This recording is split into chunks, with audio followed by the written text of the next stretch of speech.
Darles nuevamente la bienvenida y retomando un poco lo que ha sido el desarrollo de las jornadas 28 y 29 de este seminario taller. Y antes de dar paso a la presentación del informe previsto de acuerdo al cronograma de actividades, vamos a compartir unas brevísimas palabras del presidente de la Junta de Transparencia y Ética Pública, doctor Luis Yarzábal.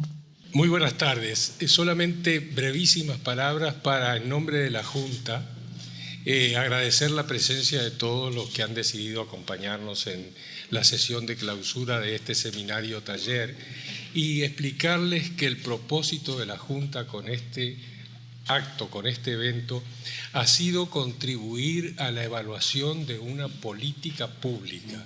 Es convicción de todos nosotros que las políticas públicas deben ser monitoreadas y evaluadas. El país hace un esfuerzo por sostener órganos de control de la corrupción, múltiples órganos de control de la corrupción. Está teniendo éxito porque figura en posiciones privilegiadas en el ámbito latinoamericano y mundial, pero no debe bajar la guardia porque hay factores de riesgo que están presentes en nuestra sociedad y que obligan a profundizar las políticas y corregirlas en el caso en que estén tomando por senderos equivocados, que no conduzcan a una gestión eficaz y eficiente. Un grupo de altos funcionarios y muy calificados referentes de las políticas en todos los organismos que en el país tienen que ver con la lucha contra la corrupción, nos ha hecho el honor de acompañarnos durante el día de ayer y la mañana de hoy para evaluar con nosotros y debatir de manera colectiva los 6 cometidos fundamentales que tiene la Junta. Y es justamente alrededor de las conclusiones que este grupo de funcionarios ha elaborado que se va a efectuar la relatoría del seminario. Pero antes, para situarnos en contexto, con el apoyo del Programa de las Naciones Unidas para el Desarrollo, un equipo de investigadores de alto nivel de formación ha estudiado la evolución de los indicadores de la corrupción más aceptados internacional y nacionalmente para mostrarnos cómo se ha desempeñado el fenómeno desde 2003 hasta el momento actual. De tal modo que queremos presentarles este contexto y posteriormente abrir un espacio de preguntas y respuestas para cerrar la sesión de clausura con la relatoría de los talleres a los que hice referencia anteriormente. Vuelvo a expresarles la gratitud de la Junta por estar presentes y cedo a la presentadora la palabra para que organice el acto. Bueno, muchas gracias, doctor Yarzábal. Y así como él lo anunció, vamos a invitar a hacer uso de la palabra a Santiago Perú, coordinador del informe del proyecsto JUTEP-PNUD, Evolución de Indicadores de Corrupción en Uruguay en el periodo 2003-2014. Así que, bienvenido.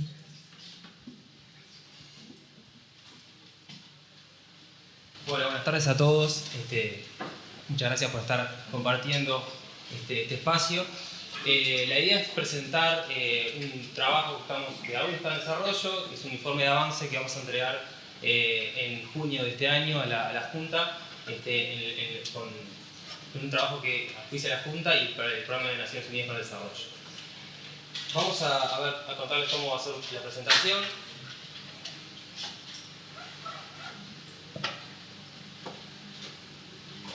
Si funciona. Ahí. Bueno, el tema de la presentación es el siguiente. Primero compartir un poco los objetivos que tiene este proyecto, pasar muy por encima de algunos conceptos para ponernos de acuerdo en algunos temas, pasar luego a presentar los indicadores de percepción y experiencia de corrupción. Luego vamos a ver cómo ha sido seguido el tema de la corrupción de la prensa escrita. Vamos a pasar a comentar algunos procesamientos que existen en nuestro país por la temática de la corrupción. Vamos a ver algún trabajo realizado en base a el Tribunal de Cuentas, a la fuente del Tribunal de Cuentas sobre las licitaciones y las que representan el gasto no ajustado a normas. Y luego finalmente vamos a estar terminando con la línea de trabajo para los nuevos indicadores que estamos trabajando y una síntesis de la presentación. Bueno, los objetivos del proyecto. El proyecto básicamente de investigación tenía por objetivo en el estudio sobre el estado actual del fenómeno de la corrupción en Uruguay, con miras a determinar la evolución del fenómeno en el tiempo y a establecer la línea de base para futuras mediciones periódicas. Esto se da en el marco de la creación del Observatorio de Corrupción y Transparencia, que es como la finalidad de la investigación que nos convoca. La Junta tiene se puso en su plan estratégico conformar el Observatorio de Corrupción y Transparencia, y este proyecto sentaría las bases para este observatorio. Para poner un poco en común algunos conceptos, bueno, el primer concepto muy difícil de definir cualquier documento, estudio sobre corrupción, comienza diciendo la dificultad que tiene definir este concepto y luego, como consecuencia, medirlo, ¿no? Entonces, solamente para dar una referencia, porque esta temática ameritaría una presentación exclusivamente sobre el tema, tomamos como referencia la definición que da la ley 17.060, que define la corrupción como el uso indebido. Tiene, digamos, 4 componentes esta definición: uso indebido del poder o función público para obtener un provecho económico para sí o para otro. Ahí están los tres componentes, y después precisa la ley que sin importar si haya generado o no un bien para el Estado. Entonces, en esos 3 componentes tenemos la definición de corrupción que nos orienta, más allá de que vamos a ver que los indicadores que estamos tomando, como muchos de fuentes secundarias, bueno, tienen algunas definiciones propias. Y luego una distinción que aparece actualmente en la literatura y nos sirve para clasificar un poco la temática de la corrupción, que a veces sobre la pequeña y gran corrupción. Es una distinción sencilla, pero que a veces nos sirve para ubicarnos. ¿Qué se entiende por pequeña corrupción? Bueno, tal vez lo que algunos se imagina. Bueno, la pequeña corrupción es un poco, entre comillas, la de todos los días, es entre ciudadanos y funcionarios públicos de baja jerarquía, y generalmente en cada operación el monto involucrado es pequeño. No quiere decir que luego todo eso sumado no conforme un problema muy grande, pero bueno, estamos hablando de la corrupción a pequeña escala, la que el ciudadano que va a hacer un trámite y le pueden pedir algún tipo de pago adicional. Luego, la gran corrupción, ¿tá? También una definición pero sencilla, pero involucrando ya a altos funcionarios públicos, donde cada situación, cada caso representa un monto, un valor en dinero o valuado en lo como sea, muy importante, ¿no? Esta distinción nos sirve para orientar algunas medidas que vamos a ver. Para la pequeña corrupción existen algunas medidas más o menos directas, como a través de encuestas preguntarle a los ciudadanos si han pagado sobornos o le han pedido sobornos. Para la gran corrupción es más complejo obtener indicadores, digamos, duros, ¿no?, del fenómeno, y hay que apelar más a temas de percepción o algunas otras fuentes que nos puedan servir de referencia. Ya esta aclaración, pasemos a los indicadores sobre corrupción, ¿no? Y como les decía, es un fenómeno complejo de medir. Entonces, la literatura, bueno, nos dice, bueno, por lo pronto podemos tomar como una primera aproximación indicadores de percepción de corrupción. Esto es preguntarle a la gente de alguna manera o a determinados públicos qué nivel percibe de corrupción en su país o en distintos ámbitos. Y luego vamos a ver algunos indicadores de experiencia de corrupción entre ciudadanos que sí son un indicador un poquito más objetivo, por lo menos de algunas dimensiones de la corrupción.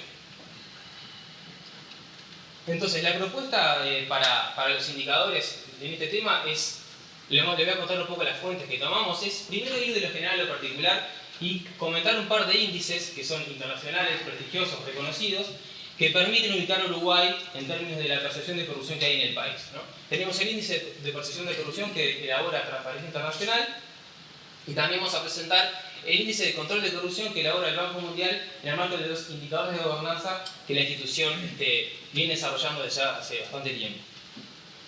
Luego, la propuesta es, basándonos también en algunas fuentes secundarias, pensando que en el observatorio pueda acceder a datos que son públicos y pueda actualizar esta información periódicamente, nos planteamos tres públicos que eran de interés para la Junta, ¿no? Por un lado, las élites parlamentarias, ¿no?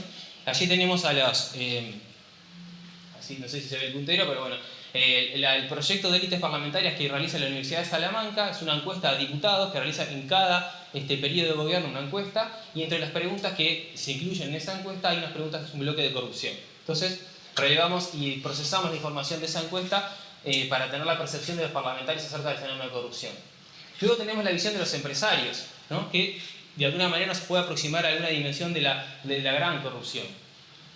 Los empresarios, para evaluar la percepción que tienen los empresarios, apelamos a la encuesta de opinión ejecutiva que realiza el Foro Económico Mundial, que es una herramienta que utiliza en el informe de competitividad mundial que se publica anualmente, ¿no? Entonces es una encuesta que se realiza en el país alrededor de unos 100 empresarios y que los datos se presentan combinados anualmente, o sea, tenemos una muestra de unos 200 empresarios anuales. Y por último, la opinión pública, ¿no? Los ciudadanos. Percepción de los ciudadanos y experiencia de corrupción de los ciudadanos, para lo cual tomamos dos fuentes, acá vamos a centrarnos principalmente en una. Una es el barómetro de corrupción de Transparencia Internacional, es una encuesta que se realiza en muchos países mundialmente, más de 100 países, y que está dedicada específicamente a la temática de corrupción. Y una segunda encuesta, que es la encuesta que realiza el barómetro latinoamericano de la POP, que es una encuesta que se realiza en los países de las Américas y que también no es exclusivamente de corrupción, pero tiene un bloque de preguntas de la temática que, bueno, que nos permite también una aproximación y aparte tiene una buena serie temporal. Nos vamos a centrar en esta presentación en el barómetro de corrupción por esta comparación mundial que nos permite. Entonces, bueno, vayamos a los primeros datos, ¿no? En primer lugar, compartamos el índice de percepción de corrupción que elabora Transparencia Internacional, que nos va a permitir ubicar Uruguay, y vamos a presentar los países del Mercosur, que es un poco la elección que hicimos para presentar la información y poder dar una mirada comparativa. Tenemos las mediciones de 2012, 2013, 2014. Transparencia Internacional hizo una modificación en su metodología en 2012, por eso limitamos la comparación a esos años. Y ahí tenemos el ranking en el que se encuentra Uruguay, ¿no? El ranking de alrededor de 175 países en este índice de percepción de corrupción, ¿no? Donde cuando más cerca del 1, más cerca del podio estamos, mejor está el país. Uruguay ha estado en los últimos 3 años en la posición 20 aproximadamente, ¿no? O sea, entre los 20 países mejor percibidos en términos de corrupción, ¿no? Una posición que podemos considerar, por lo pronto, relativamente favorable. Pero si además lo comparamos con lo que es la región, ya vemos que los demás países se ubican sustancialmente más abajo. Brasil, que es el segundo país en el índice de percepción de corrupción, se ubica en el ranking en la posición 70 aproximadamente. Luego aparecen Argentina y Bolivia muy pegaditos debajo de la posición 100. Luego tenemos a Paraguay y por último Venezuela, que se ubica ya en el fondo del ranking, ¿no? Entonces, esta primera aproximación nos dice, bueno, a nivel de percepciones, este es un índice de percepción, nos ubica Uruguay relativamente bien en el mundo y bastante bien liderando el panorama regional. Veamos ahora el índice de control de corrupción. Esto también es otro índice compuesto que elabora el Banco Mundial, como les decía, en el marco de los indicadores de gobernanza. Tiene otra serie de indicadores como rendición de cuentas, también de interés. Vamos a presentar el índice de control de corrupción, que también es un índice de percepción. Y lo interesante de este índice es que el periodo, la serie de tiempo que abarca es un poco más extensa y nos permite ver una idea de evolución.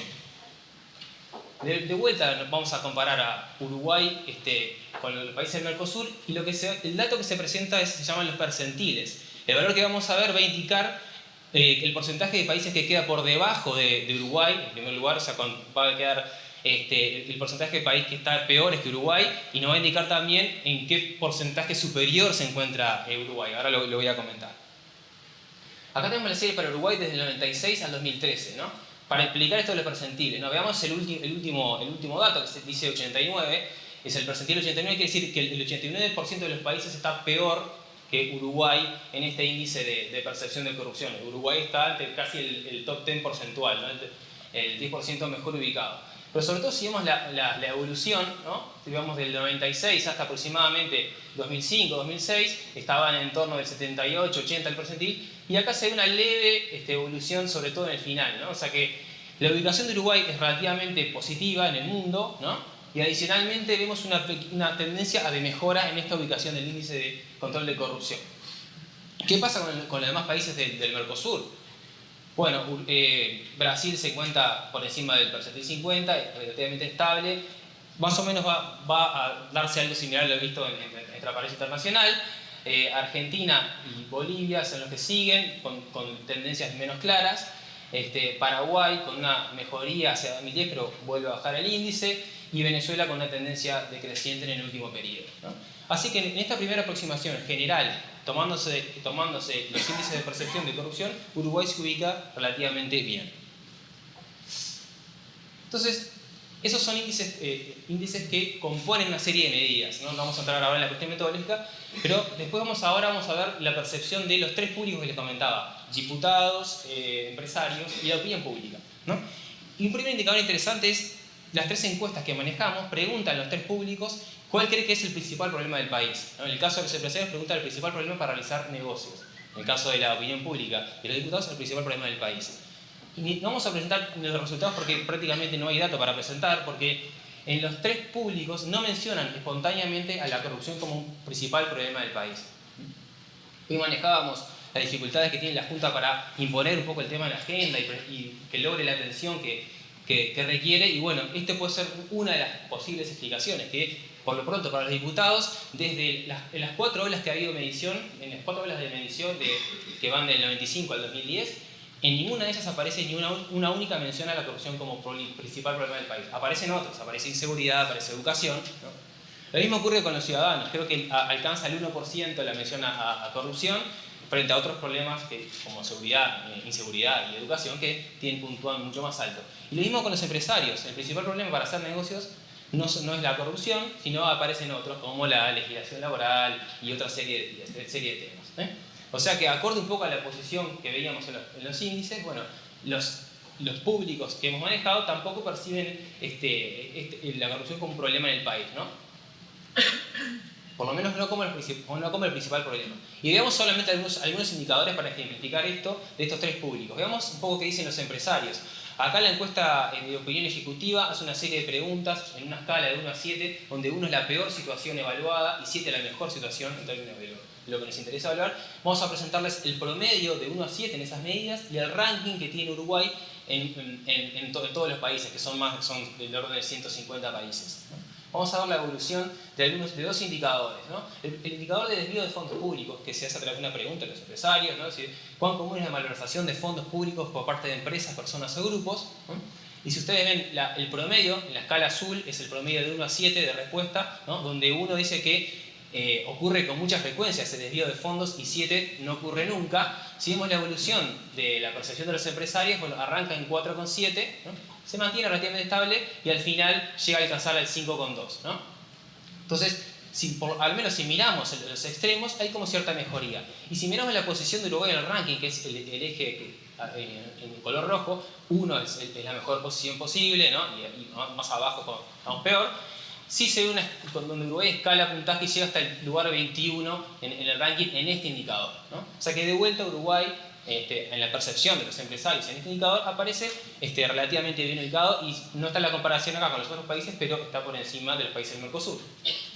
Veamos un segundo indicador que es los sobornos, ¿no? Se le pregunta a los empresarios la frecuencia con la que en su país se realizan pagos irregulares, ¿no? Para obtener contratos. Es una serie de ítems que luego son promediados. Y bueno, vemos algo similar, cierta estabilidad en el promedio, 5 o 6, pero la posición del ranking de Uruguay ha ido mejorando, ubicándose en el lugar 24 en comparación con el resto de los países. O sea que también está en una posición relativamente favorable a nivel mundial.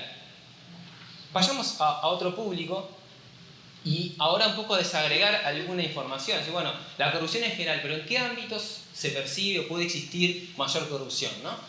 Acá en la encuesta 2010, que es la última que se realizó, la próxima se hace en 2016 porque es una por periodo de gobierno, se le pregunta a los diputados del país por los ámbitos en los que la corrupción que hay en determinados ámbitos. Y vamos a presentar el porcentaje de respuesta de mucha o alguna corrupción. Se pregunta si hay mucha o alguna corrupción en la policía, empleados de administración pública, medios de comunicación, empresarios, políticos, la sociedad, el gobierno, el parlamento y el poder judicial. Y estos son los niveles de respuesta que dan nuestros diputados en 2010 daban estas respuestas, ¿no? El 60% de los diputados consideraba que de alguna manera el ámbito donde hay mayor corrupción termina siendo la policía. En segundo escalón aparecen los empleados de la administración pública en general. Y luego aparecen un tercer escalón donde medios de comunicación, empresarios, políticos. Luego bajamos un escalón a la sociedad, gobierno, el parlamento y el poder judicial, ¿no? Entonces, vemos que hay como diferenciado. En primer lugar, la percepción de los diputados es que el ámbito de mayor corrupción entre los medidos, obviamente pueden haber otros que uno hubiera querido incluir, es la policía y en segundo lugar la administración pública. Pasamos ahora a ver cuál es la percepción que tienen los ciudadanos, ¿no? Los ciudadanos sobre la corrupción en nuestro país, ¿no? Y la pregunta del barómetro de corrupción, es una encuesta telefónica a mayores de edad de más de 1000 casos, y esta fue realizada en 2013, es el barómetro de corrupción 2013. Lo interesante es que nos permite ver el porcentaje promedio de los países mundiales y el porcentaje de Uruguay y los países del Mercosur, ¿no? Allí aparecen los ámbitos en los que se preguntó la encuesta. Había otros, pero estos son sobre todo los que pueden involucrar a actores públicos, partidos políticos, policía, parlamento y legislatura, funcionarios públicos, el Poder Judicial, servicios médicos de salud, sistema educativo y militares. El orden en que aparece es el orden de mayor porcentaje de percepción de corrupción a nivel mundial, ¿no? Lo vamos a ver.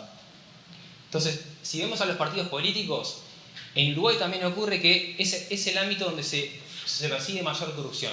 Pero es igual a lo que pasa en el mundo. Es el ámbito que en el mundo, las ciudades del mundo suelen decir en el que existe mayor corrupción. Sin embargo, el porcentaje de Uruguay es notoriamente inferior al promedio mundial y lo ven contra el resto de los países del Mercosur, hay una diferencia importante, ¿no? De casi 20-30 puntos. Luego aparece la percepción de la corrupción en la policía, donde en Uruguay es el segundo también ámbito donde se percibe mayor corrupción, que también está alineado a lo que se percibe a nivel mundial, pero el porcentaje de Uruguay es menor que el mundial y también menor al resto de los países del Mercosur. El Parlamento o legislatura, 40% de la opinión pública dice que percibe cierto grado de corrupción, con el mismo patrón, ¿no? menor que el promedio mundial, menor que el resto de los países del Mercosur. Los funcionarios públicos también son percibidos en un 40% y es menor al promedio mundial, ya menor al resto de los países del Mercosur. El Poder Judicial, 40% en el caso de Uruguay, con el mismo patrón. Los servicios de salud, aquí vemos que en realidad ya en el Mercosur la percepción de que los servicios de salud son problemáticos también de corrupción tiende a disminuir ya. Uruguay está incluso con el valor puntual un poquito por encima de Argentina, pero sigue siendo menor al promedio mundial y bueno, digamos que se entrevera un poco con el resto de algunos países del Mercosur. El sistema educativo también, Uruguay ubica el nivel de percepción de corrupción de los ciudadanos menor que el promedio mundial, similar a Argentina, pero menor al resto de los países. Y tal vez el único ámbito donde hay una diferencia es la percepción a nivel de militares, donde el porcentaje de Uruguay es igual al promedio mundial, ¿no? O sea, los militares son percibidos, ahí se rompe el patrón, ¿no? Aparece un poquito más problemática la situación de percepción de corrupción a nivel de los militares, ¿no? No es el principal lugar porque está debajo de partidos políticos, debajo de policía, debajo de parlamento y legislatura, debajo de funcionarios públicos, pero rompe el patrón, o sea que es como un llamador de atención en términos de la percepción que tienen los ciudadanos respecto a este ámbito. Pero esas son percepciones, ¿no? Entonces ahí nos vamos a mover ahora de las percepciones a un poco a los hechos y a indicadores que nos aproximan más a un indicador más objetivo de la temática de corrupción. Por lo menos uno, ¿no? Puede haber otro tipo de corrupción, pero en este caso contamos con la pregunta de si usted o alguien de su hogar ha pagado un soborno bajo cualquier forma en los últimos 12 meses, ¿no? Que es un tipo de corrupción, ¿no? Y se preguntan por 8 servicios la pregunta y tomamos una medida resumen de si se pagó corrupción en alguno de estos 8 servicios que ahora vamos a ver. Y el patrón de alguna manera confirma algunas cuestiones de las percepciones, ¿no? Vean que el 3% de los ciudadanos dicen que en su hogar se pagó algún tipo de soborno en los últimos 12 meses en los servicios que vamos a compartir. Un porcentaje relativamente marginal si lo comparamos con el promedio mundial, que es del 27%, y es menor al resto de los países del Mercosur. Pero vean los ámbitos de corrupción y el porcentaje que tenemos de pago de sobornos. El sistema educativo 0, la justicia 0, en la justicia 1, perdón, servicios médicos 1. La policía es el único ámbito donde, si bien siendo aún relativamente marginal y alineado con la percepción, un 4% reporta haber pagado un soborno los últimos 12 meses en 2013, pero luego servicios de permisos de registro 0, servicios públicos 2, impuestos 1, servicios relacionados con tierras 1. O sea que los indicadores de experiencia sean más concretas de corrupción, al menos un tipo de experiencia al cabo de sobornos, en el caso de Uruguay comparado con el promedio mundial es realmente muy marginal, ¿no? Y también la situación siempre mejor que la de los restos de los países latinoamericanos, del Mercosur, perdón. Bueno, ahí repasamos un poco lo que son los indicadores comunes de corrupción, percepción, experiencia, y nos vamos a ir un poco a la agenda. ¿Qué pasa con la corrupción en la agenda, en la prensa escrita, ¿no? Es importante monitorear esta temática porque bueno, la agenda, los diarios forman la opinión, los medios, o sea que tener una idea de cómo esto ha evolucionado en el tiempo nos permite también situarnos y pensar el tema desde esta otra perspectiva. Acá lo que se hizo fue continuar un trabajo que había hecho ya la JUTEP con la Universidad de la República y fue el conteo de artículos de prensa que mencionaban haciendo una búsqueda en la hemeroteca del Poder Legislativo, en el periodo desde el 93 al 2014, artículos que mencionaron el buscador corrupción en Uruguay, ¿no? Y restringimos los medios al observador, el país, la República, los organismos de brecha y búsqueda, porque son los que están todo el periodo, ¿no? Eso es una muestra de los medios, una muestra por conveniencia de los medios. Y aquí tenemos la evolución de las notas en el tiempo, desde el 93, acá, 93, hasta el 2014. Y obviamente un poco, bueno, rompe los ojos, pero si vemos hasta 93-94, el tema de la corrupción en los medios, de la prensa escrita, prácticamente no tenía casi... no era prácticamente tratado, era muy marginal. Vean que llegábamos a 25 y 12 artículos en estos medios que mencionaron el tema corrupción en Uruguay. Sin embargo, en la década de los 90 el tema irrumpe en la agenda pública y, bueno, asociado a varios, podríamos calificar de escándalos que ocurrieron en ese momento. Solo para mencionar alguno, de los casos más renombrados fue la venta del pan de azúcar. Y ahí llegamos a casi 1.430 notas que mencionaron la corrupción. Luego el tema empieza a desaparecer un poco en los medios o a estabilizarse luego de la década de los 90, y en la década de los 2000 quedamos en un nivel relativamente estable, con unos picos en 2007 y 2008 que vuelve a bajar, y aunque no parezca, hay un cambio importante en 2014. La escala, obviamente, con lo que era en los 90 no permite la distinción, pero del 2013 al 2014 la presencia del tema de corrupción en la prensa escrita se duplica, ¿no? Y aparecen algunos casos que algunos ya podrán recordar porque fueron recientes. Bueno, en los casos de ACE y de Pluna son los que están presentes en las notas de prensa, ¿no? Entonces, bueno, esto nos permite complementar un poco el panorama de los indicadores de percepción y experiencia con lo que es la prensa escrita. Otra dimensión que la Junta le interesaba monitorear y dejarse sentado para el observatorio hacia el futuro son los procesamientos por corrupción, ¿no? Ahí la fuente a la que acudimos fue el Instituto Técnico Forense del Poder Judicial, y solicitamos la información de procesamientos por los artículos que refieren a corrupción, ¿no? Y mostrarles un cuadro básicamente del periodo 2003-2014, donde agrupamos básicamente 2 periodos de 6 años cada uno. Aparecen acá los delitos ordenados por el mayor nivel de procesamientos generales. Estos no son los procesamientos con sentencia, son procesamientos generales. Estamos esperando los procesamientos con sentencia. Y tenemos la evolución en el tiempo por esos 2 periodos, ¿no? El peculado es el que aparece con con mayor nivel de delitos de procesamiento. Pero a destacar básicamente que los procesamientos por estos delitos han disminuido en el último periodo un 20%, destacándose un aumento muy importante en 2 tipos de delitos, ¿no? Que es el cohecho calificado y el soborno. El cohecho es un poco, acá puse la definición para recordarla: el funcionario público que por retardar u omitir un acto relativo a su cargo o por ejecutar un acto contrario a los deberes del mismo, recibe por sí o por otro dinero u otro. Para hacer su función pide algún dinero o lo que sea. Entonces, en estos 2 delitos hay un aumento importante. Finalmente, bueno, terminando con un poco los indicadores, aquí hay un indicador que, si bien no es un indicador de corrupción, es un indicador que nos habla de si el gasto está ajustado a normas. Lo que hicimos fue trabajar en base a las memorias del Tribunal de Cuentas y también seguir un par de indicadores que la Junta ya había desarrollado con la universidad, que es el porcentaje de licitaciones públicas que tuvieron observaciones y también el porcentaje del monto observado. Es decir, considerar el total del monto que fue licitado en un año, por ejemplo, y considerar cuánto representa el monto observado por el Tribunal de Cuentas en ese monto total, ¿no? Entonces, ahí básicamente vamos a mostrar, a continuar hasta el 97-2008, el periodo que tenía la Junta. Actualizamos 2009-2013, y lo que vemos es que del total de licitaciones presentadas, del total de licitaciones del periodo 97-2008, el 31% tuvieron alguna observación del Tribunal de Cuentas. O sea, la tercera parte de las licitaciones tuvieron alguna observación. Esto quiere decir que el gasto no se ajustó a norma, no quiere decir que haya habido un evento de corrupción. Pudo haberlo habido, pero no necesariamente eso. Y si vemos el indicador actualizado, bueno, sigue más o menos en la misma proporción. 1/3 de las licitaciones tiene alguna observación del Tribunal de Cuentas.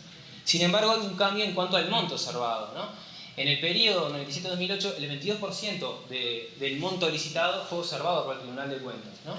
Y este monto aumentó y relativamente importante, ¿no? Del 22% a 35% en el periodo que actualizamos ahora. Esto quiere decir que algunas licitaciones grandes, ¿no? Fueron observadas por el Tribunal de Cuentas. Entonces el porcentaje de licitación, el monto observado supera un poco a las licitaciones en términos absolutos.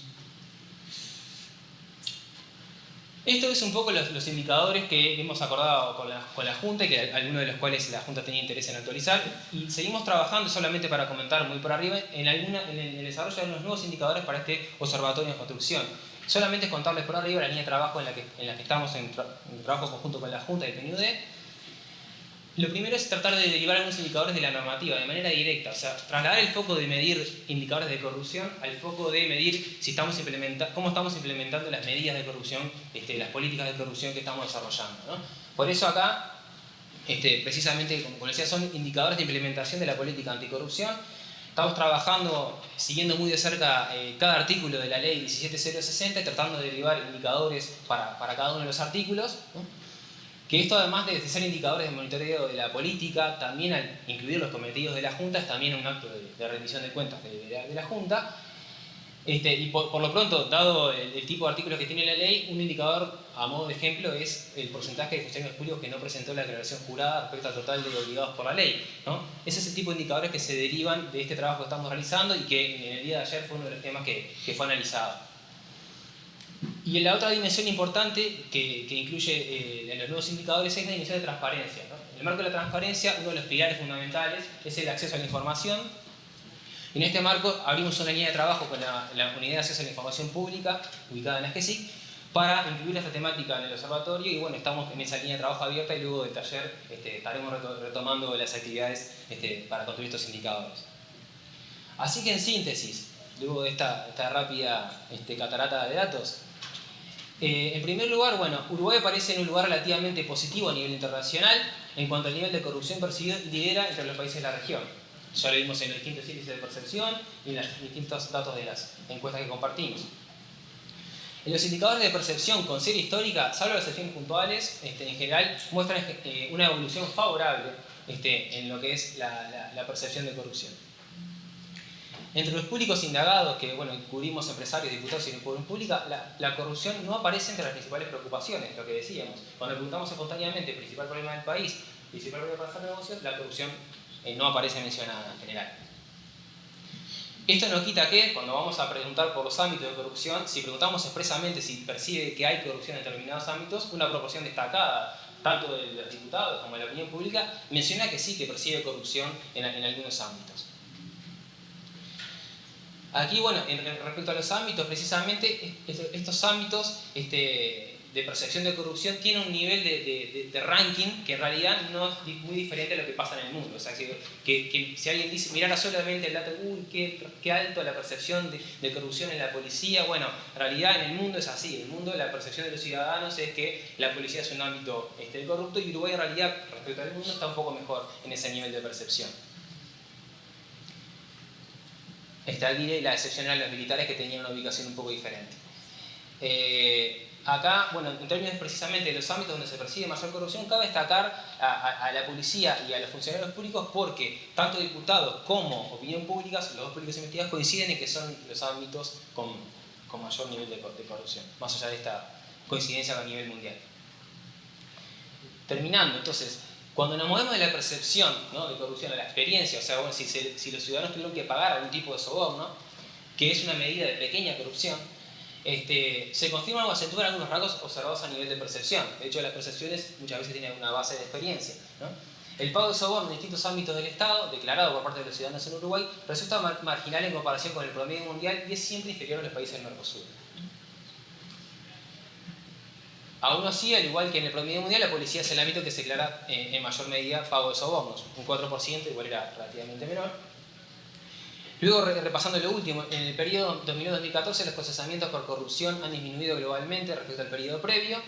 Sin embargo, la evolución difiere según delito, o sea, la estructura de procesamientos en el tiempo no es la misma, hay distintos impulsos, y ahí tenemos que el cohecho calificado del soborno ha tenido un crecimiento importante a nivel de los procesamientos.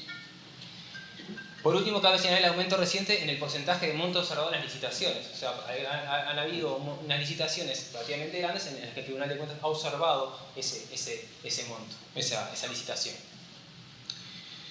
Y bueno, para cerrar, precisamente este monitoreo nos va a permitir de aquí en más ver cómo van evolucionando estos indicadores, una tarea que va a tener que llevar el observatorio, y da el lugar, la importancia que el observatorio va a tener para la Junta para monitorear las políticas de la corrupción.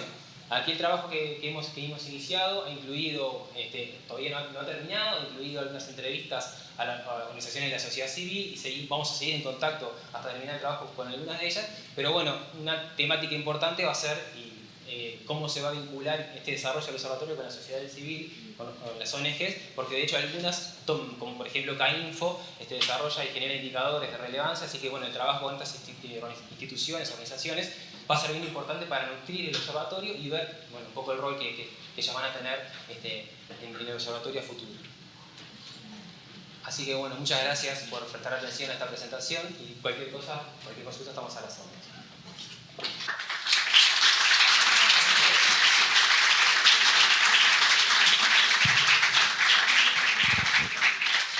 Bueno, muchas gracias, Santiago. Vamos a dar paso entonces al espacio de preguntas, por lo que les pedimos, si hay preguntas en sala, que se presenten y digan a quién va dirigida la pregunta. Así que bueno, abrimos el espacio de intercambio.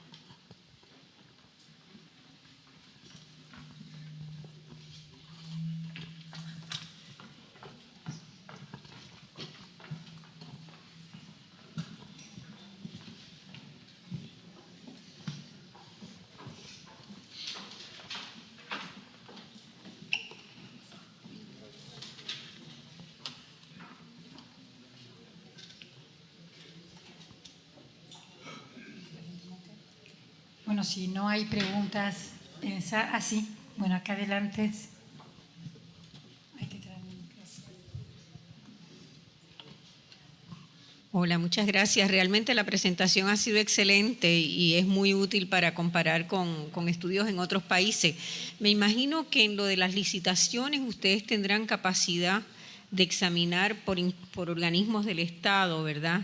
Ese 33%, porque eso podría ser la base para el desarrollo entonces de trabajo de apoyo técnico a las distintas unidades del Estado, porque sería interesante ver cómo se desagrega ese 31-33%.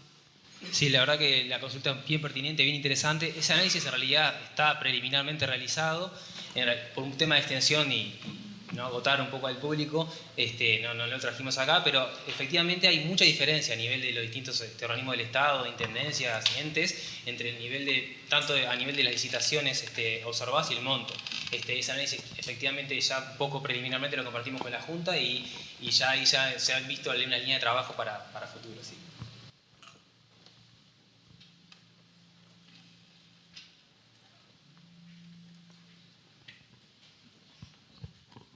Hola, Ariel Montesio acá. Yo quería preguntar si estaban incluidos otras instituciones. En otros países, por ejemplo, está incluido la Iglesia, ¿no?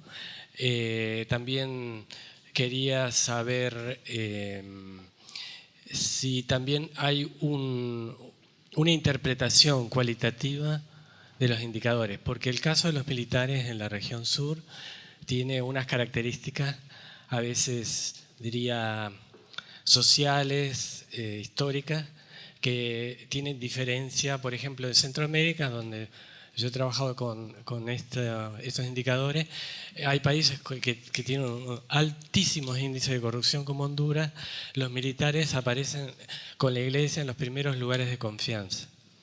Y entonces hay una serie de elementos, diría, de experiencias de percepción y de tradición que juegan a veces en la asociación, lo cual es contradictorio porque evidentemente en algunas de las regiones, justamente algunas instituciones están vinculadas con una serie de hechos también inconstitucionales, ¿no? Que es también una forma de corrupción muy importante, ¿no? Bien, la pregunta es bien interesante. En cuanto a la interpretación, lo primero que consultabas era si estaban incluidas otras instituciones. Bueno, sí, a nivel de las encuestas de opinión pública, en algunas de las que hemos manejado, la POP, incluso creo que el barómetro incluye a la Iglesia, por ejemplo. Por un tema de espacio ahí elegimos algunas que estaban vinculadas que pueden incluirse al Estado por la definición de corrupción que habíamos adoptado, más allá de que en el Parlamento aparecían algunas.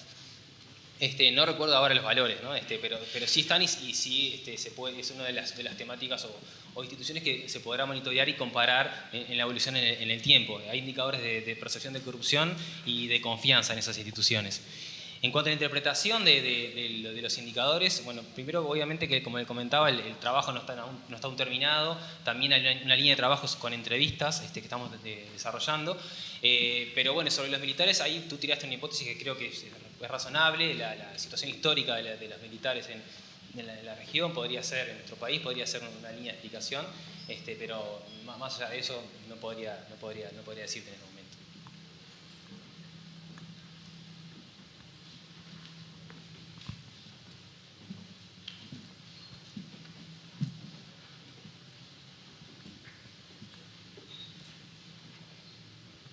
Bueno, entonces, si no hay más preguntas en sala, vamos a dar paso, muchas gracias, y vamos a dar paso entonces a la presentación de la relatoría del seminario taller a cargo del doctor Jorge Rodríguez Pereira. Así que lo convocamos para hacer la presentación de la relatoría. Buenas tardes a todos. Es para mí un gran orgullo el hecho de que JUTEP haya confiado primero en encomendarme un trabajo y con posterioridad ser el relator de estos talleres. Es un gran compromiso y espero estar a la altura de la circunstancia. Como saben todos ustedes, los talleres se realizaron el día de ayer y el día de hoy. Fueron 6 talleres basados en documentos que habían confeccionado técnicos preseleccionados por JUTEP. Se hizo con posterioridad a cada uno de los temas una compulsa de opiniones.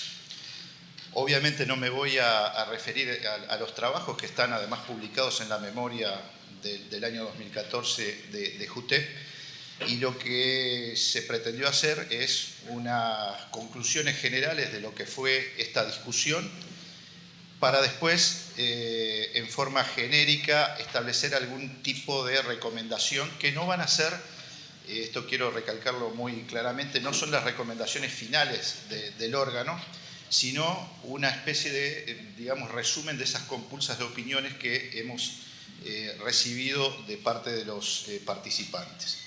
Voy a hacer entonces lectura a las conclusiones generales.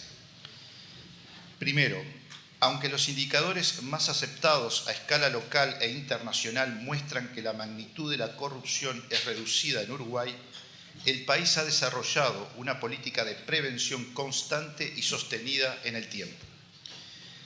Los instrumentos fundamentales de esa política habilitada por Ley 17.060 y puesta en práctica por la Junta de Transparencia y Ética Pública son la asistencia técnica a la justicia penal, el asesoramiento a la administración pública, la recepción, custodia y gestión de declaraciones juradas patrimoniales, la capacitación de los funcionarios públicos y la cooperación jurídica internacional.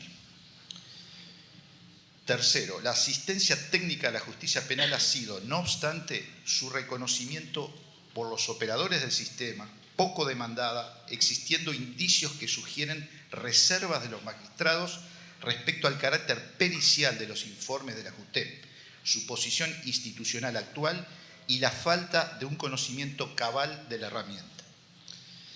Cuarto, el asesoramiento a la administración está siendo crecientemente utilizado, extendiéndose progresivamente desde jerarcas intermedios de la administración central a las máximas autoridades de los gobiernos departamentales, los poderes ejecutivo y legislativo, con resonantes impactos a nivel social.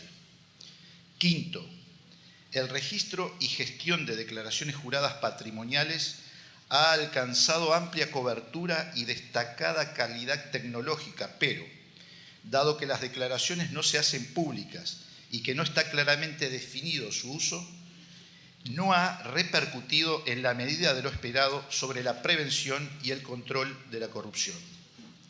Sexto, la capacitación de los funcionarios, en cambio, ha seguido un ritmo creciente, pasó de 100 por año a 3.000 por año en una década y ha impactado favorablemente en el comportamiento ético de los servidores públicos, según lo demuestra la calidad y la cantidad de las consultas formuladas por la Administración. Séptimo, el país ha hecho buen uso de y ha contribuido con las iniciativas de los organismos internacionales para la prevención de la corrupción. En primer lugar, incorporándose a las convenciones internacionales contra la corrupción promovidas por la Organización de los Estados Americanos y por las Naciones Unidas, y en segundo lugar, generando una legislación contra el fenómeno y participando activamente en los mecanismos de seguimiento de las dos convenciones ratificadas por el país. Finalmente, interactuando de manera eficiente y efectiva con el Programa de Naciones Unidas para el Desarrollo en la implementación de la política. Octavo, en tanto órgano de control superior integrado al sistema de prevención, detección, represión y control de la corrupción en el país, la JUTEP está ubicada en un lugar inconveniente del Estado. No recibe hoy los recursos materiales y financieros que el cumplimiento de sus cometidos requiere y carece de algunos de los instrumentos de control que son fundamentales para el cumplimiento de sus cometidos. Noveno, la transformación de la JUTEP en servicio descentralizado, tal como lo ha propuesto recientemente el Poder Ejecutivo al Parlamento a través de un proyecto de ley, constituye un cambio favorable que mejora la ubicación institucional, le da mayor autonomía administrativa y facilita la inclusión de recursos presupuestales. Décimo, la política pública de prevención de la corrupción llevada adelante por la JUTEP en el marco de las potestades atribuidas por Ley 17.060 y las normas modificativas y derivadas se ha desarrollado en un marco normativo e institucional más amplio de lucha contra el fenómeno, que incluye numerosos organismos del Estado, pero por razones atribuibles a la progresividad del derecho y la cultura, lo ha hecho sin concretar un espacio de coordinación institucional que se considera extremadamente conveniente y necesario.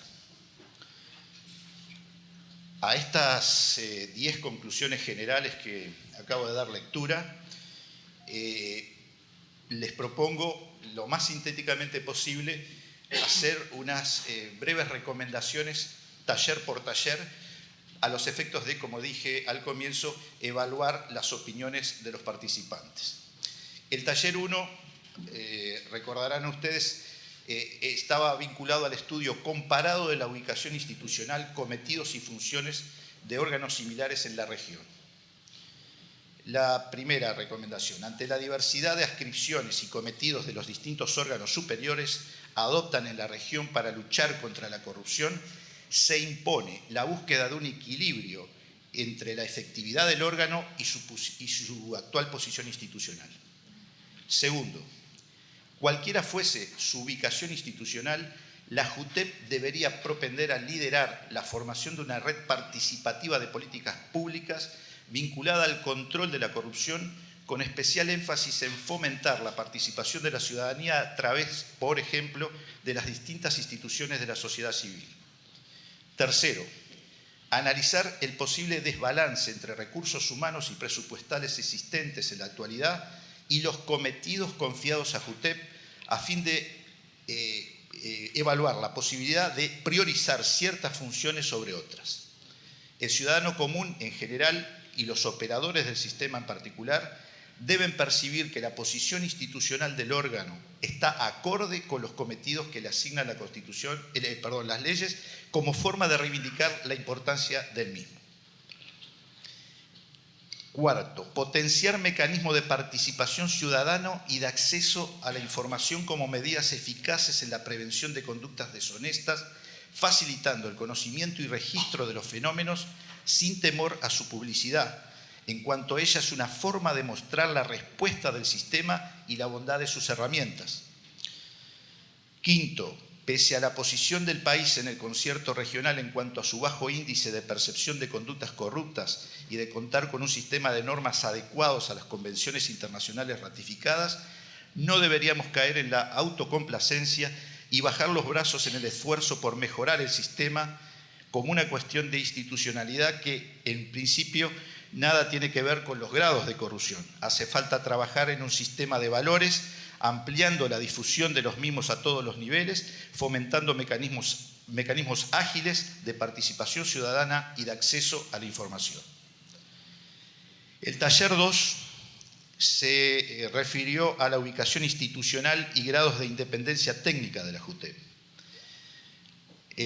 La primera recomendación, cualquiera fuese la nueva adscripción que se eligiera para ubicar a la Junta, ella debería ser coherente con los recursos humanos y presupuestales asignados, guardar relación con los importantes cometidos que se le confían y facilitar un mayor grado de autonomía funcional acorde con aquel que propugnan las convenciones internacionales ratificadas por nuestro país.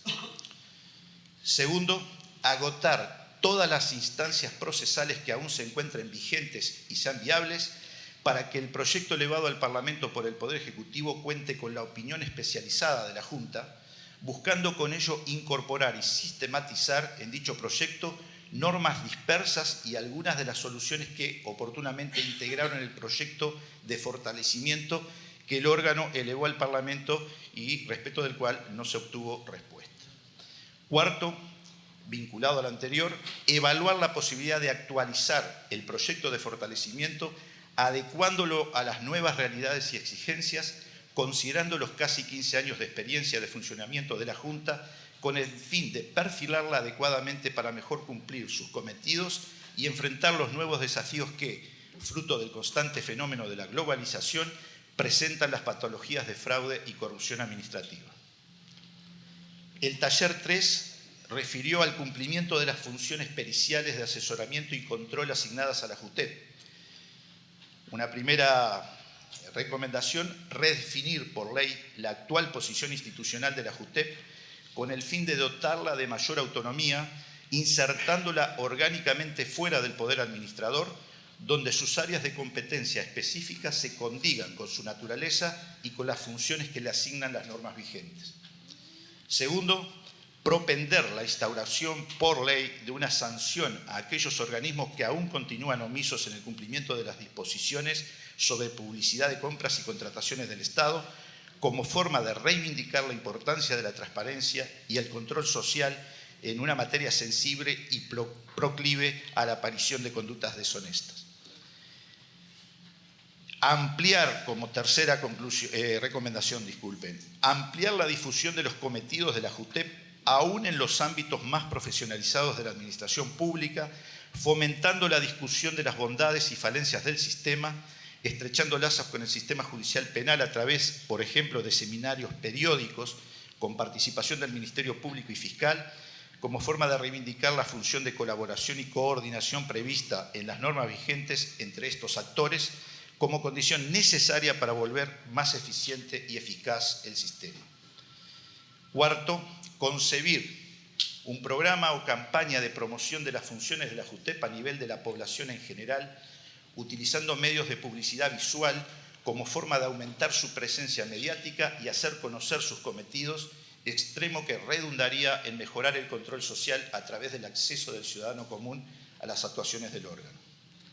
Quinto, fomentar la necesaria coordinación proactiva entre la Agencia de Compras, el Tribunal de Cuentas, la Auditoría Interna de la Nación y la propia JUTEP, para ampliar el universo de organismos obligados a publicitar sus compras y contrataciones, el debido cumplimiento de los plazos que cuentan para ello y activar los mecanismos existentes para mejorar el sistema, entre ellos el artículo 25 de la Ley 17.060, incluyendo dentro del elenco a los organismos descriptos en la disposición citada, siempre y cuando no estén ya mencionados en ella. El taller 4, estimación de los aportes del sistema de declaraciones juradas a la prevención de la corrupción. Primera recomendación, se constata una necesidad creciente en lograr mayor cantidad de datos abiertos, esto es, que el ciudadano común tenga mayor posibilidad, a través incluso de la ampliación de la nómina de funcionarios dispuestas en el artículo 10 y 11 de la Ley 17.060, para conocer el estado patrimonial de los servidores públicos en sus declaraciones de bienes e ingresos.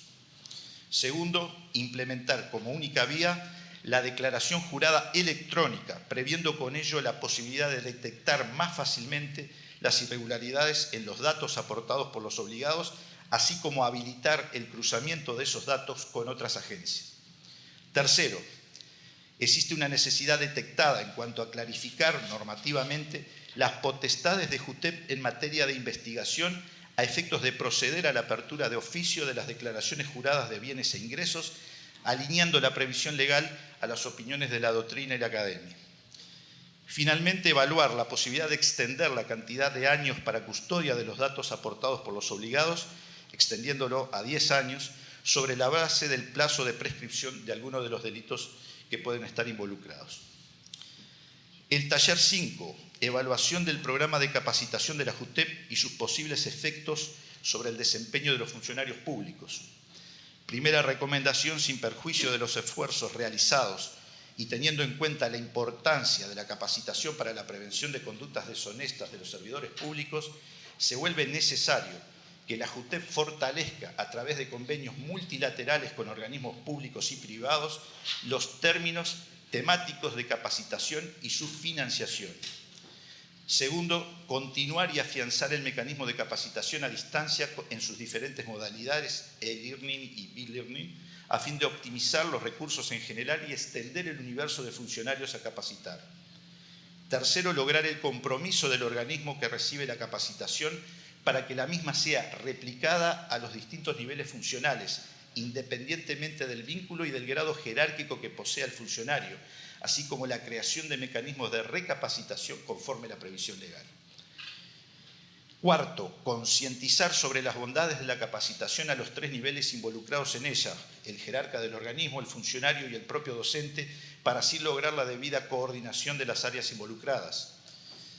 Quinto, continuar con el estudio de utilizar medios informáticos hoy al alcance de los menores de edad escolar para educar en valores como forma de formar desde tempranas edades una conciencia ética indispensable a la hora de prevenir los flagelos vinculados al fraude y a la corrupción. El taller sexto y final refirió al balance de los efectos de la participación en las convenciones internacionales contra la corrupción. La primera recomendación, mantener activa la fructífera participación del órgano de control superior en la lucha contra la corrupción en todas las instancias internacionales, retroalimentando al organismo, actualizándolo de forma tal que redunde en una más eficiente y eficaz forma de cumplir con sus cometidos. Segundo, coordinar políticas entre los organismos vinculados al control del fenómeno corrupción para evitar contradicciones y redundancias, optimizando la utilización de los recursos humanos especializados en la materia. Tercero, sensibilizar a todos los operadores que pueden ser llamados a colaborar en los procesos exigidos por los mecanismos de seguimiento de las convenciones de la importancia de su participación en este proceso en aras de capitalizar esfuerzos en la formación de una vasta red de operadores cuyo objetivo sea mejorar la herramienta para prevenir, detectar y erradicar el fenómeno de la corrupción. Les agradezco su tiempo y bueno, espero haber, a los participantes, espero haber captado todas las inquietudes que tuvieron en función de los trabajos presentados. Muchas gracias.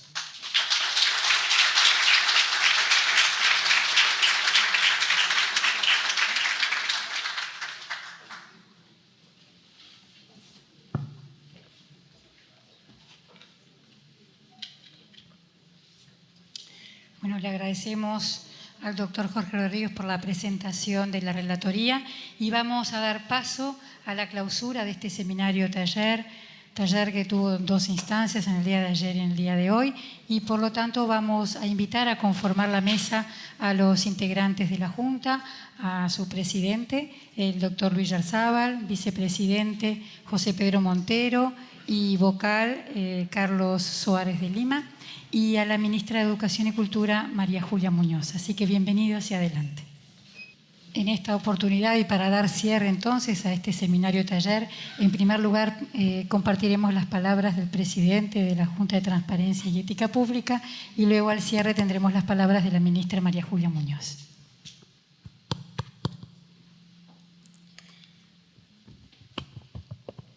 Bien, extendiendo muy brevemente las palabras de presentación de esta sesión de clausura, lo que quiero hacer en esta instancia es señalarle a los que nos acompañan en la tarde de hoy que la Junta entiende que está cumpliendo con un deber insoslayable al estimular la realización de una evaluación que tiene un componente de autoevaluación y un componente de heteroevaluación a los efectos de examinar la forma como ha venido implementando la política que la ley le indicó desarrollar y de establecer de la manera más oportuna posible los mecanismos de corrección de aquellos elementos que no están actuando de manera concordante con la implementación de esa política.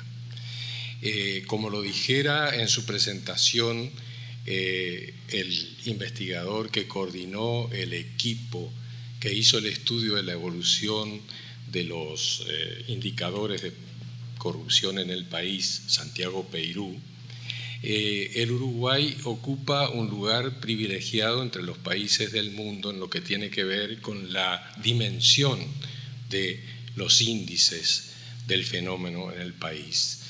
Es un elemento de magnitud reducida que no ocasiona alarma en los momentos actuales en el ámbito social nacional. Pero nuestro organismo entiende que corresponde mantenerse alerta porque existen operando en el país factores de riesgo que deben ser considerados en el momento en que se profundiza esta política de control.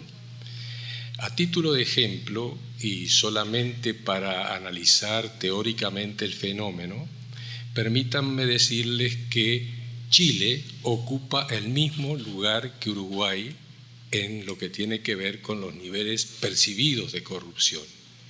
Y a pesar de ello, está viviendo una intensificación extraordinaria del fenómeno en el seno de su sociedad. Nada protege a Uruguay de manera diferente a Chile. Y existen fenómenos como la implantación del narcotráfico, como el desarrollo de actividad de compañías comerciales transnacionales que señalan la conveniencia de mantenerse alerta y vigilar los distintos componentes de este fenómeno. Es en ese sentido que se ha tomado la iniciativa de realizar esta evaluación y de presentar a los poderes ejecutivo, legislativo y judicial un informe de esta actividad señalando aquellos elementos que la Junta entiende que deben ser corregidos en el futuro más cercano posible. Sobre estas bases se desarrolló esta actividad y sobre estas bases vamos a continuar actuando. La Junta, por mi intermedio, agradece a todos la presencia y el apoyo que ella significa para sus actividades y se complace en solicitarle a la doctora María Julia Muñoz, ministra de Educación y Cultura, se sirva cerrar este acto.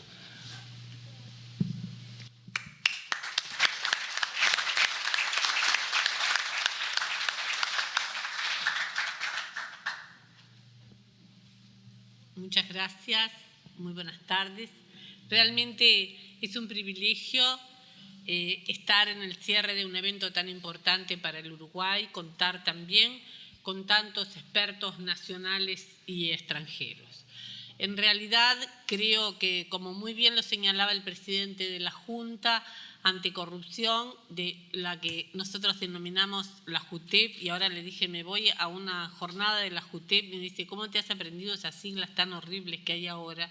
Que es verdad, me las he tenido que aprender en muy poco tiempo, pero es un organismo por demás importante para el país.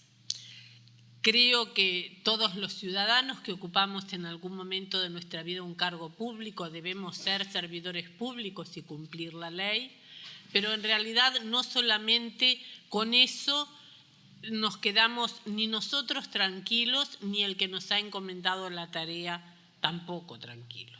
Tenemos que tener mecanismos que nos hagan de alguna manera ser cada vez mejores, y esos mecanismos, sin lugar a dudas, como en todos los ámbitos de la actividad humana, todos somos muy buenos, pero cuando nos miran y observan nuestras conductas, todos somos mucho mejores. Y de lo que se trata en estos momentos es, entre todos, construir una sociedad mejor, un país más vivible, más igualitario, más alegre, más comprometido. Y en realidad la corrupción es un flagelo que atenta contra las bases mismas de un proceso democrático y por eso hay que combatirla. No solamente combatirla, no nos debemos resignar ni nos debemos complacer y ser autocomplacientes con que nuestras cifras son menores que otros países de la región. Debemos realmente tender al cero y tender al cero comprometiendo y llevando al cero a todos los organismos en los que nos toca actuar, pero también a otros países de la región que han compartido con nosotros y que han compartido con la Junta en esta instancia esta actividad. Celebro y felicito a la Junta, a todos sus integrantes, porque el observatorio me parece una herramienta magnífica para que nos miremos sin ser autocomplacientes. Una herramienta magnífica también para el control social de la gestión pública, que creo, y en términos ya más de perfil profesional del cual no me es fácil apartarme, creo que la mejor vacuna para la corrupción es realmente el control social. Y el control social junto a una educación en valores que parte desde los primeros años de la educación. Por lo tanto, de la misma manera que se educa en manejo de la economía y en finanzas desde la escuela, también creo debemos educar en los valores que hacen a la transparencia de la gestión. Y hablamos mucho de la transparencia en la gestión pública, pero también debemos incluir en la educación la transparencia de la gestión del trabajo. En estos momentos en que estamos hablando de cultura del trabajo para mejorar el desarrollo del país, esa cultura del trabajo en una empresa privada también lleva a que el indicador de corrupción tenga que tender a cero. Y en realidad, cuando hay una maniobra de corrupción o de soborno, hay uno que recibe, pero hay otro que da. Cuando hay un soborno en una licitación pública, hay uno que recibe y hay otro que para presentarse utiliza esa herramienta y muchas veces no es un actor público. Por lo cual, creo que si bien ha estado presente en el quehacer de todos ustedes, también el sector público debe recibir las recomendaciones de esta relatoría que me parecieron no solamente muy bien resumidas, sino muy pertinentes para el mejor desarrollo del país. Y en realidad creo que todos somos actores de riesgo, pero que existen en el país, como lo decía el presidente de la JUTEP, y seguramente lo compartirán todos ustedes, muchos actores de riesgo derivados de prácticas internacionalmente complejas y delictivas. El narcotráfico, el terrorismo, muchas veces unido estrechamente en algunas ocasiones al narcotráfico, hacen que ningún país se sienta, pueda decir que está exceptuado de que este flagelo esté entre sus filas. Y por otro lado, como es muy claro destacar, un país con un nivel de corrupción cada vez más bajo o que en todos sus integrantes y en todos sus estamentos públicos y privados haga que la tendencia al cero sea uno de sus objetivos de ruta, es un país en el que es mucho más fácil convivir, es mucho más sustentable la democracia y también es mucho mejor todo el perfil de negocios que se desarrollan en él. Así que felicito a la Junta por la iniciativa, a todos los que nos han visitado desde el extranjero. Es un orgullo recibirlos en el Uruguay y es un placer tenerlos entre nosotros. Al trabajo que han realizado, a los que han hecho el observatorio, que me pareció fantástico, a todos los presentes, algunos de los cuales han hecho verdaderos esfuerzos, como el director de aduanas para transformar una institución legendariamente muy compleja en un ejemplo de modernización. A todos los que están acá, muchísimas gracias por la presencia y decirles que en realidad compartimos entusiastamente dentro de las conclusiones que la Junta de Transparencia debe tener un ámbito dentro del Estado de mucho mayor independencia de un ministerio como el que nos ha tocado en estos momentos estar al frente. Felicitaciones a la Junta, muchas gracias a todos los presentes. Asuntos públicos, para conocer mejor, para saber más.